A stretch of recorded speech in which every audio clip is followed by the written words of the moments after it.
Hey, what's up everyone? Enin here from U Droid Mania. Today, we'll be taking a look at 9 of my favorite apps that I'm currently using on my Galaxy S9 Plus. We're starting with Magic Particles. I do enjoy a live wallpaper that's fun and easy on the battery. The free version is pretty simple to use since you only get one wallpaper, but you can go pro if you want more. Now I'm on Twitter several times a day, so if you're not following me there, you probably should. But getting back to this app, it's called Highlighter. It brings tweets to the front so I don't miss something that I otherwise might have.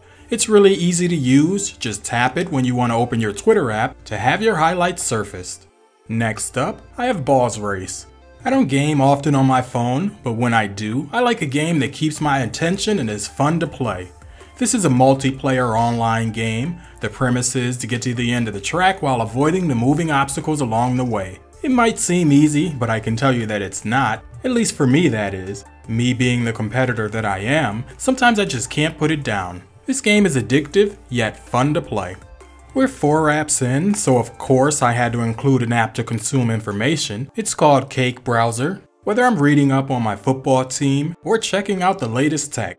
I use this app when I don't have a lot of time, like when I'm waiting for a meeting to start, or if I want some quick bits of information. Next, I've got Business Calendar 2. I'm using this one because I wanted to try something new. It has all the basic functionality that you expect and need. It's really easy to use and has several free widgets, which is just what I was looking for.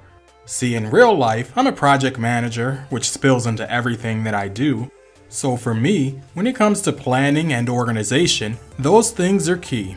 I like that this app is free, and it helps me with that. This next app, while not new, is a favorite of mine. You can easily lose an hour when playing Future Fight.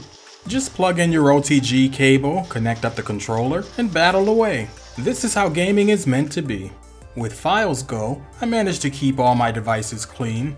It's easy to use like most Google apps, and allows me to manage my files by type and identifies unused apps. It even allows me to share files, and even though it's not as fast as AirDrop on iOS, this is definitely a step in the right direction. We're 8 apps in now, 2 away from finishing up, and this one's called Noten. If you need a quick reminder when you're out and about, simply open Noten, type yourself the reminder, and it'll be in your notification tray until you dismiss it or swipe it away. This app comes in very handy. And last but not least, we have Fluctuate.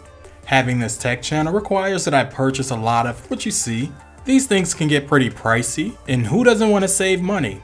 Well, Fluctuate can monitor the price of product links that you copy into the app and notifies you based on a threshold that you set. This is one notification that I can say I'm happy to get, because when I do, it means the price has dropped and it's time to pull the trigger.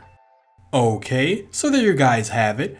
These are 9 of my top apps that I use several times a week. When I choose an app, sometimes they're for fun, but mostly for productivity, whether it's business or pleasure. What do you think of these apps? Are there any here that you try? Let me know in the comments down below. If you've enjoyed this video, do leave a thumbs up. And if you're new to my channel, go ahead and click that subscribe button for more content like this. As always, I'd like to thank you for watching, and I'll talk to you in my next one.